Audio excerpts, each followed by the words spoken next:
Hello, everyone. Welcome to my YouTube channel. Today, I'm gonna talk about identification of an envious. According to me, we should stay away from every that person who criticizes you and trying to humiliate you and due to somehow concern also lives with you.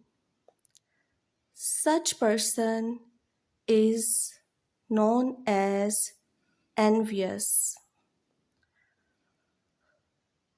who burns himself in the fire of jealousy but tries his best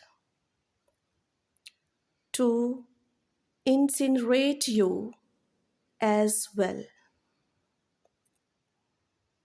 Life according to me.